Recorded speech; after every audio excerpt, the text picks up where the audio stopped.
నమస్కారం, నా పేరు Ramaswamy. My name is Ramaswamy. నేను కేటీకే గ్రూప్స్ ఆఫ్ కంపెనీకి జనరల్ మేనేజర్ని. అది సరే. మా ఎండి మిస్టర్ కేటీకే గారికి ఇండియాలో అన్ని స్టేట్స్ లోనూ బాల్స్ ఉన్నాయి, బట్ తెలుగు రాష్ట్రాల్లో మాత్రం లేదు. అందువల్ల ఆయన ఎంత దిగులు పడుతున్నాడో మీకు తెలుసా? అదేంటి? ఆయన తన సొంత బార్లో మాత్రమే మందు కొడతారు, కానీ తెలుగు రాష్ట్రానికి వచ్చినప్పుడు మాత్రం మందు కొట్టడం లేదు. అదేంటి? ఆయనకు సొంతంగా బారు లేదు కదా. అదేంటి సొంత బార్లోనే మందు కొట్టాలన్న మొండి పట్టు?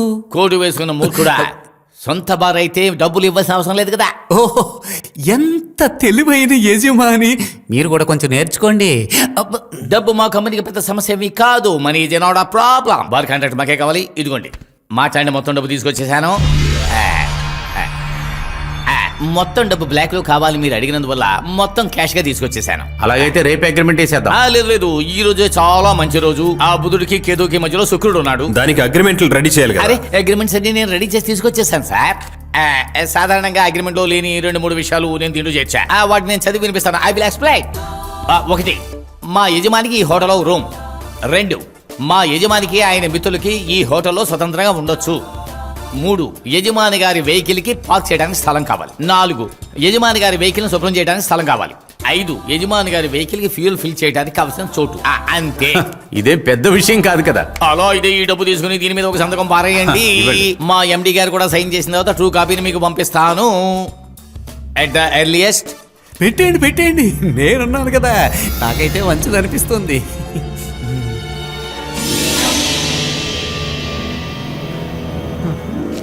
ఓకేనా? థ్యాంక్స్. తర్వాత ఇంకో విషయం, డిపాజిట్ అమౌంట్ నేను అగ్రిమెంట్ లో చూపించలేదు. నమ్మకమే మా కంపెనీకి చాలా ముఖ్యం. బట్ 1 థింగ్, ఈ మొత్తం డబ్బుని చాలా జాగ్రత్తగా తీసుకువెళ్ళండి. Be careful. ఇలా చూడండి సార్, డబ్బు అని మీరు టెన్షన్ కావద్దు. ఇలాంటివి మేము చాలా చూసాం. నాన్న ఒక నిమిషం రా. డబ్బు తీసుకొని ఇంటికెళ్ళి జాగ్రత్తగా లాకర్లో పెట్టు. స్వామి గారు, కాదరండి కాదరు. గోపాలకృష్ణ డబ్బు తీసుకుని ఒంటరిగానే వెళుతున్నాడు. ఇక నీ పని మొదలుపెట్టు.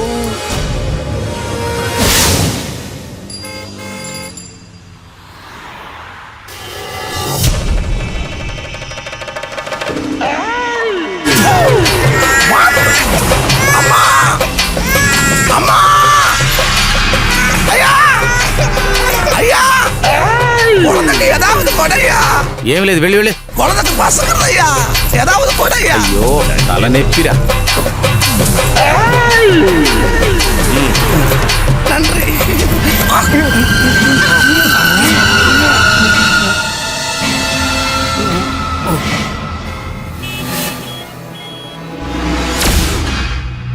అయ్యో, మొత్తం మన దగ్గర నుంచి పోయిందే. ఇప్పుడు ఏడ్చి ఏం లాభం? పట్ట పగలు సిటీ సెంటర్ లో ఒకడు క్లోరోఫామ్ ఉపయోగించి డబ్బు దొంగిలించాడు. దొంగిలించిన తరువాత నిర్మానుష్య ప్రదేశంలో కారు వదిలేసి పారిపోయాడు. ఏంటి సార్ అసలు ఏం జరుగుతోంది ఇక్కడ? எர்ணாகுளம் சிட்டில சகலமான பிச்சைக்காரங்களையும் கொஸ்டின் பண்ணியாச்சு. நீங்க சொன்ன மாதிரி டிரைவிங் தெரிஞ்ச பிச்சைக்காரங்க யாருமே இல்ல. போன கேஷ் பிளாக் பண்ணி ஆனதுனால కేసు రిజిస్టర్ చేయவும் முடியாது. వీడు ఆర్డినరీ దొంగ అయి ఉంటే నాన్న పాకెట్ లో ఉన్న డబ్బు, గోల్డ్ అన్ని తీసుకువెళ్ళి ఉంటాడు. కానీ ఇది అలా కాదు. కానీ ఆ దొంగను కనుక నేనే అయితే ఈయన అండర్వేర్ కూడా వదలకుండా లాగేసేవాడిని. ఇది పెద్ద అమౌంట్ కు మాత్రమే ప్లాన్ చేసే టీం. ప్లాన్ ప్రకారం కొట్టేసే దొంగల మూట, సందేహం లేదు. కానీ ఈ డీలింగ్ మనకే తెలుసు, ఇంకెవరికి తెలియదు కదా. யாராணிகளுக்கு பணம் கொடுத்தது? రామస్వామి. கண்டிப்பா அந்த பணம் போனதுக்கு காரணம் அந்த ராமசாமி.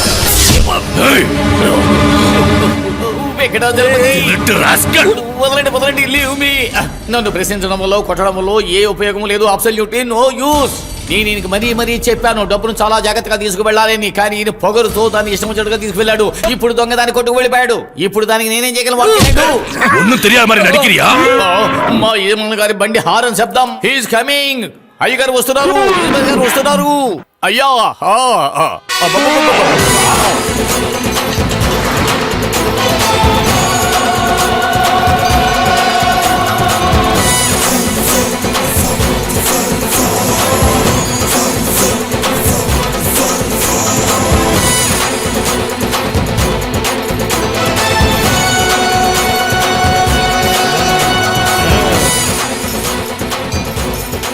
ఏనుకి ఇంకాస్త అలంకారం చేయొచ్చు.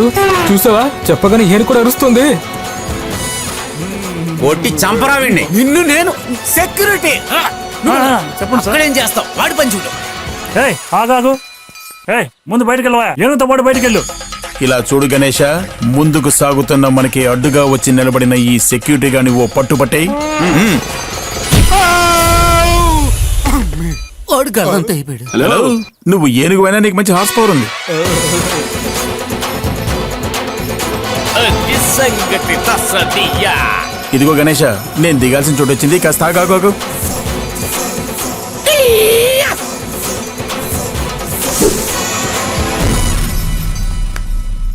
వీడికి ఇక్కడేం పని? అది నేను చెప్తాను. I will tell you. I will tell you వద్దు, ఐ విల్ టెల్ యూ. ఈయనే ఆ అగ్రిమెంట్ లో ఉన్న ఓనర్, అంటే ఈ హోటల్లో ఉన్న బార్ ని లీజుకి తీసుకున్న ఓనర్.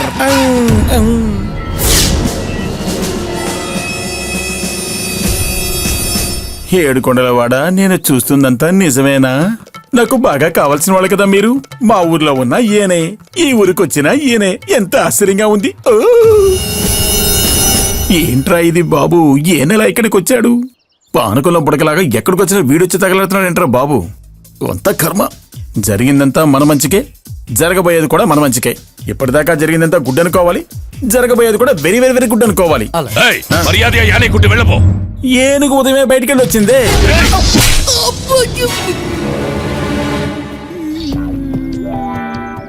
ఈయనకి మొదటి నుంచి టైమింగ్ మిస్ అవడం అలవాటు కదా. Bad luck.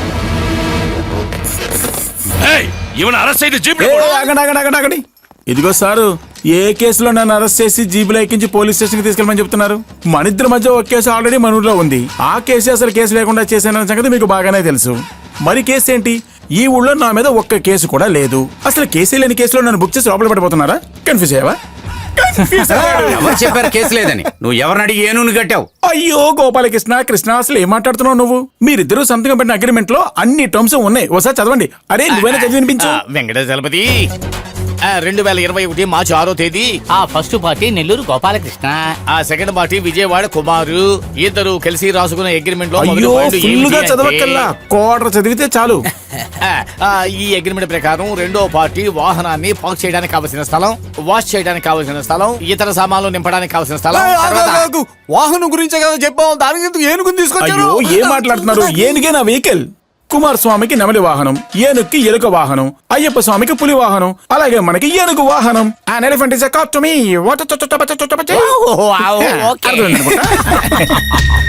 நிக்காது ஒரு நாள் என் கையில நீ சரியா மாட்டுவ. அன்னைக்கு வச்சுக்க. అటువంటి ఓ అవకాశం దొరకాలని ఆ దేవుణ్ణి నేను ప్రార్థిస్తాను.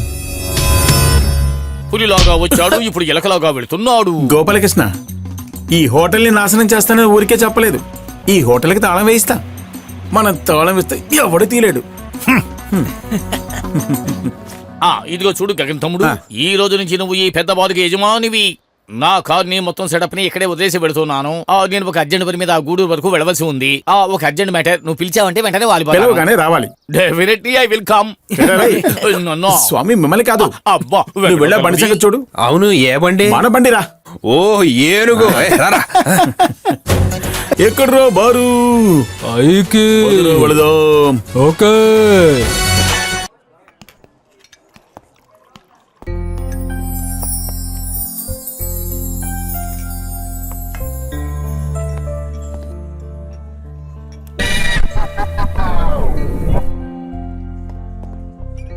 బారు బ్రహ్మాండంగా ఉంది కదా.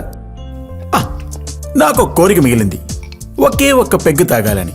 నా సొంత బార్లో కూర్చొని ఇంతవరకు ఎప్పుడు తాగలేదు. అవును, సొంత డబ్బులతో ఇప్పటి వరకు నేను తాగలేదు.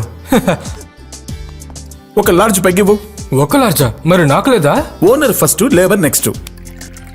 వాటర్ ఏమి పోయొద్దు, ఒరిజినల్ టేస్ట్ మిస్ అయిపోతుంది. బెష్ బెష్ బెష్ బెష్. దీని కాస్ట్ ఎంత? 250 సార్. 250. మరి ఇంత రేటు పెడితే జనాలు ఎలా తాగుతారు? 80 గౌరవం దయామయ్య. నన్ను పిలిచారా? పిలిచానా? నేనెప్పుడు అయ్యన్న పిలిచాను? ఇప్పుడేగా దయ్యామయ్య అన్నారు. చూడు కుమారు, దయా అనేది ఈయన పేరు, దయా మాయా. ఓ దయా. ఒకవేళ ఈయన మెళ్ళో పావుంటే గౌరీ శంకర్ అని పిలుస్తారా? అవకాశం లేదు, నేను క్రిస్టియన్. ఓహో కరెక్టే. నువ్వు దయామయుడు కదా, మర్చిపోయాను. అవును, వీడు వాడి పట్టి. అవును. ఏయ్, మా పార్టీలో కాలు పెడుతున్నావా? నాకు పెట్టే అలవాటు లేదు. కొత్తదే. ఇలా చూడండి, ఒక పెగ్గు 250 రూపాయలంట బయట క్వార్టర్ 250 దొరుకుతుంది. ఇది లోకల్ బ్రాండ్ కాబట్టి ఈ రేటు, మిగతాది ఇంకా ఎక్కువ. ఏంటి అన్యాయం? మామూలు జనం ఎలా వచ్చి తాగలరు, అందులోనూ పేదవాళ్ళు వచ్చి ఎలా తాగలుగుతారు? హే, ఇది స్టార్ హోటల్. లోకల్ వాళ్ళంతా వస్తే స్టాండర్డ్ పోతుంది. అందుకేగా మేము ఎక్కువ కొట్టేస్తున్నాం. ఇదిగో చంద్రు, మన బార్లో పెగ్గుకి 20 రూపాయలు తీసుకుంటే చాలు. ఇదే నా నిర్ణయం. ఎంత లెక్కర్లేదు. నాకు ఇష్టం లేదురా, దీనికి నేను అసలు ఒప్పుకోను. నా బార్లో పెగ్గు రేట్ ఎంతో నేనే నిర్ణయిస్తాను. అది మాత్రమే కాదు, ఒక పెగ్గు తీసుకుంటే ఇంకో పెగ్గు ఫ్రీ. ఛ, అప్పుడు ఈ హోటల్ లోకల్ వాళ్ళతో కళ్ళు ఇలా పాకవుతుంది. చూడు, ఈ బార్ లోకల్స్ కోసం లోకల్ గా పెట్టిన లో క్లాస్ బారే. ఈ బార్కి లోకల్స్ వస్తే సరిపోతుంది. ఈ బార్ సూపర్ హిట్ అవుతుంది.